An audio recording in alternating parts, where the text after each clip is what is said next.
મુઝફ્ફરપુરમાં ગરીબનાથ મંદિર ટ્રસ્ટ સમિતિને નૈવેદ્ય પ્રસાદના વિતરણ માટે આપવામાં આવેલી જમીન વિવાદ પર બિહાર સ્ટેટ વક્ફ બોર્ડે દાવો કર્યો છે। આ પછી બિહાર સ્ટેટ વક્ફ ટ્રિબ્યુનલે મુઝફ્ફરપુરના જિલ્લા મેજિસ્ટ્રેટને આ મામલે જવાબ દાખલ કરવા માટે નિર્દેશ આપ્યો છે। આ મામલાની સુનાવણી 13 ડિસેમ્બર 2024ના રોજ બિહાર વક્ફ ટ્રિબ્યુનલમાં થઈ હતી અને હવે 28 જાન્યુઆરી 2025ના તારીખે વધુ સુનાવણી યોજાશે।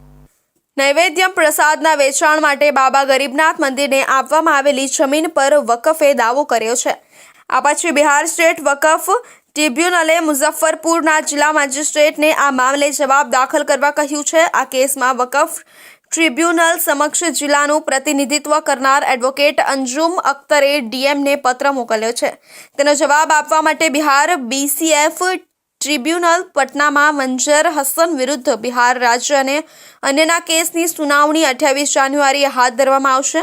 સબ ડિવિઝનલ ઓફિસર પૂર્વ ગરીબનાથ મંદિર ટ્રસ્ટ કમિટીના ઉપાધ્યક્ષ હોવાથી આ બાબતે પેટા વિભાગીય અધિકારી પૂર્વ મ્યુનિસિપલ કોર્પોરેશન અને મુશહરી ઝોન સાથે સંકલન કરી આ બાબતે સમયસર જવાબ આપશે અને ઝોનલ ઓફિસર મુશહરી મારફત ટ્રિબ્યુનલમાં કાયદાકીય બાજુ આપશે। તમને જણાવી દઈએ કે 2022માં બીસીએફ બોર્ડની જમીન તત્કાલીન મ્યુનિસિપલ કમિશનર વિવેક રંજન મૈત્રેય દ્વારા ગરીબનાથ મંદિર ટ્રસ્ટ સમિતિને નૈવેદ્યમ પ્રસાદના વિતરણના હેતુ માટે તાત્કાલિક ઉપયોગ માટે આપવામાં આવી હતી। આના પર વકફ બોર્ડે ટેમ્પલ ટ્રસ્ટ દ્વારા તેની સંપત્તિનો ઉપયોગ કરવાના આદેશ સામે વાંધો ઉઠાવ્યો અને બિહાર વકફ ટ્રિબ્યુનલ પટનામાં કેસ નોંધ્યો, જેની સુનાવણી 13 ડિસેમ્બરે થઈ। હવે આગામી 28મી જાન્યુઆરીની નિર્ધારિત તારીખે એસડીઓ પૂર્વ મ્યુનિસિપલ કોર્પોરેશન અને મુશહરી ઝોન સાથે સંકલન કરશે અને ઝોનલ ઓફિસર મુશહરી મારફત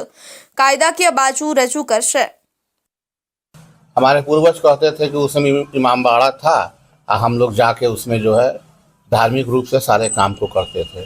वक्त बदला, सड़क की ऊंचाई बढ़ी, बहुत सारे की ज़मींदोज हो गए और ज़मींदोज होने के कारण जो उसका आकार था वो छुपा हुआ है।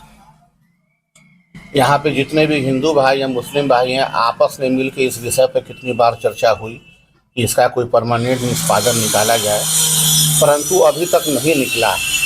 मामला कोर्ट में भी लंबित है और इस पर जो है दोनों पक्ष अपनी तरफ से लगे हुए हैं कि न्यायपूर्ण फैसला हो और जो फैसला हो सबको स्वीकार हो। वर्ष 2022માં તત્કાલીન મ્યુનિસિપલ કમિશનર વિવેક રંજન મૈત્રેય ગરીબનાથ મંદિર ટ્રસ્ટ સમિતિને ઉપયોગ માટે 270 ચોરસ ફૂટ જમીન આપી હતી। તેમણે ટ્રસ્ટ કમિટીની વિનંતી અને ડીએમના નિર્દેશ પર આ પરવાનગી આપી હતી, જેના વિરોધમાં સોગરા વકફ એસ્ટેટના કમાલ અહેમદે બિહાર રાજ્ય સુન્ની વકફ બોર્ડના મુખ્ય કાર્યકારી અધિકારીને પત્ર મોકલીને તપાસ કરીને કાયદેસરની કાર્યવાહી કરવાની વિનંતી કરી હતી। છઠ્ઠા બજારમાં સ્થિત ઇમામ બારાની જમીન શ્રી ગરીબનાથ ટ્રસ્ટ કમિટીને આપવામાં આવી હોવાનું જણાવાયું હતું। नहीं, नया मामला नहीं है। पहले ही 2022 में नगर आयुक्त तत्कालीन जो थे उनके द्वारा उस ज़मीन को जो कहा जा रहा है कि वक्फ बोर्ड का ज़मीन है, तो वो अस्थायी रूप से जैसे श्रावणी मेला भीड़ बढ़ रहा था उस समय प्रयोग करने के लिए वो दिया गया था और उसमें फिर बाद में वक्फ बोर्ड के द्वारा वो शिकायत दर्ज की गई वहाँ पे कि वक्फ बोर्ड की ज़मीन है वो कैसे प्रयोग में लाया जा रहा है। तो उसकी सुनवाई 13 तारीख को हाई कोर्ट में हुई थी। अगला डेट 28/1 है। उसमें अंचल अधिकारी मुशहरी को निर्देश दे दिया गया है कि संबंधित डॉक्यूमेंट के साथ अपना शपथ पत्र वहाँ पे दायर करेंगे। 29 માર્ચ 1989ના રોજ છઠ્ઠા બજારના ઇમામ બારાને વકફ મિલકત તરીકે નોંધવામાં આવ્યું હતું।